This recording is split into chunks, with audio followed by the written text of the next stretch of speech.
apparently this is where I'm meant to go for my R license on Monday. Doesn't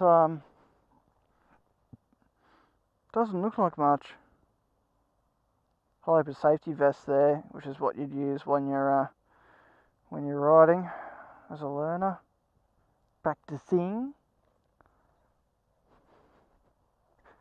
That's the old go-kart track apparently, so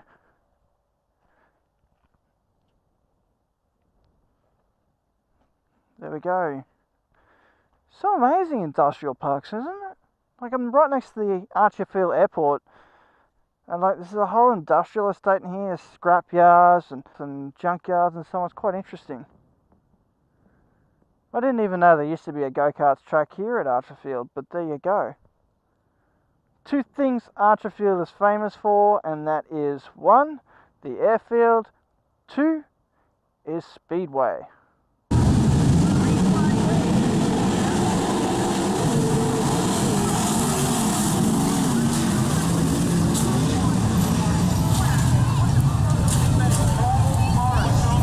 This just looks like, you wouldn't even guess, like, this looks like something in a Walking Dead, doesn't it?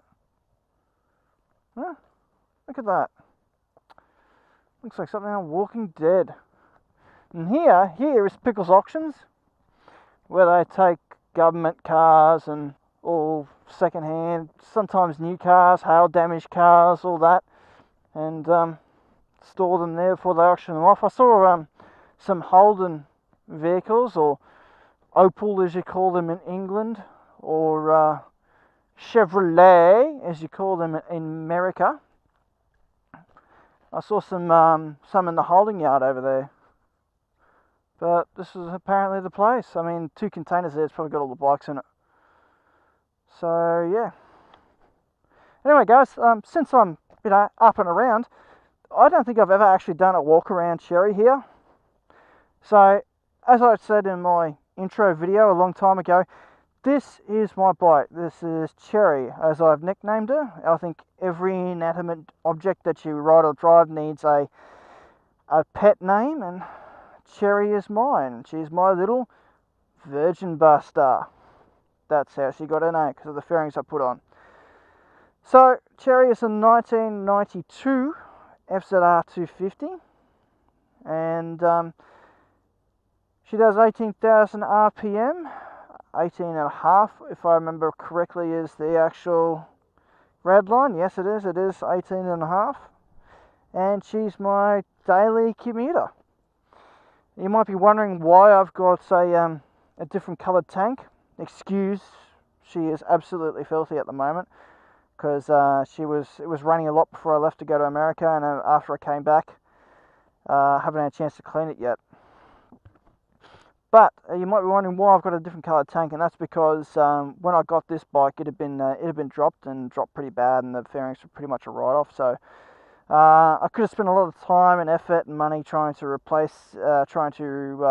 fix the other fairings, but I thought it more prudent to go ahead and buy a new set of fairings and put them on. Worry about the tank later, which is what I have. It was more important to me to get seat time on the bike than it was to have a fantastic looking bike. So I'd rather form over fashion, or function over fashion.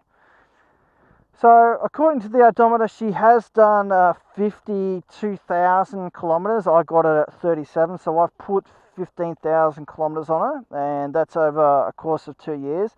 Mind you, she was off the road for around about 3, 4, probably 5 months actually. I had a coolant issue at the back of the block. One of the O-rings had perished from one of the coolant pipes. Had to take the carbs off. When I took the carbs off and put them back on after I redid everything, it didn't like it, refused to start, and yeah, I had to get the carbs rebuilt at Christmas time. So I got them done. It was my own little Christmas present to myself. So she's a 92 FZR 250, as I said, twin piston and twin calipers on the front.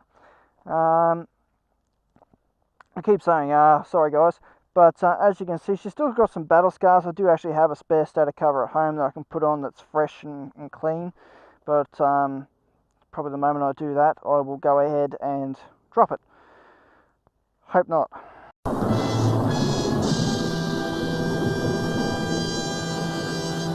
It's got some, what looks to be some sort of aftermarket exhaust. I've seen that exhaust actually on a couple of CBR 250s.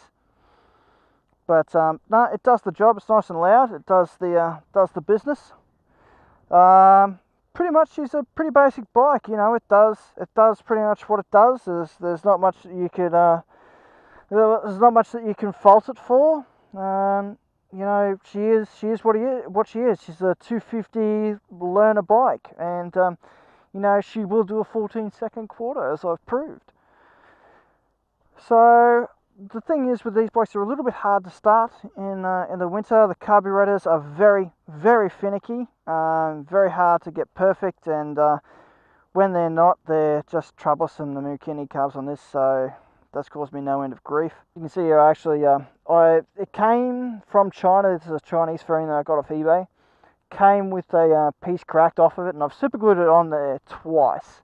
And this dumb idiot has gone ahead and dropped it a further 2 times and snapped it back off. So I've just left it off. It's just sitting there. I could glue it on, but I sort of haven't bothered, because every time I glue it on, usually 2 weeks later, I've got to take the bloody thing off again. She came to me in a pretty sad state, and I've pretty much built this bike from the ground up. I cannibalised a lot of little parts off of my old FZR 250, which is an earlier model to this one. So that got it on the road. There's a little motor in here called the X-Up motor that runs through the exhaust, and it's a little valve and opens to the RPM, so when it's idling it's closed, and when it's full song it's completely open. It's called the X-Up valve. Yamaha's have run it for many years. So that's it. That's pretty much it. I think it's a great looking bike. I'm not too fussed on the CBR 250s.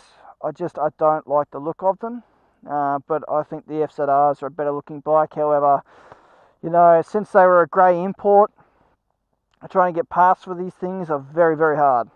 My little Sherry, and of course,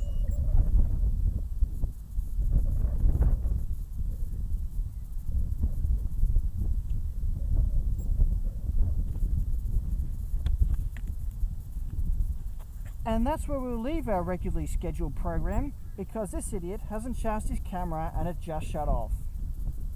Ride and drive safe, guys. I'll catch us on the next one.